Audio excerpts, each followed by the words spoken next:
ते आहे नमस्कार. आज आपला ब्लॉगमध्ये दिग्रसकरांसाठी सरप्राईज म्हणून ब्लॉग शेवटपर्यंत पहा.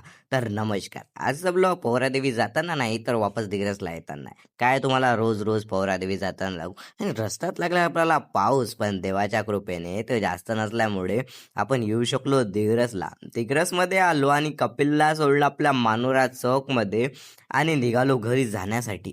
जवळच आहे तुमचं सरप्राईज, ते म्हणजे की नगर परिषदच्या नवीन भाजी मार्केटमध्ये लागलेला आय लव्ह दिग्रसचा बोर्ड. आणि याची स्पेशालिटी आहे की रिसायकलिंग बॉटल्स पासून बनवलेला आहे. याचे व्हिडिओ ते काढले आणि निघालो घरी जाण्यासाठी. घरी आलो आणि सरळ लेटलो, कारण की आजचा ब्लॉगचा ट्विस्ट इथे होता की आपले मम्मी पप्पा आणि दीदी नव्हते घरी, कारण की ते गेले होते नागपूरला. आपल्या दीदीची ॲडमिशन झालेली आहे नागपूरच्या एका इंजिनिअरिंग कॉलेजमध्ये. तर दीदी शिफ्ट होणार आहे नागपूरला, तर सोबत मम्मी पप्पा पण आता गेलेले आहे.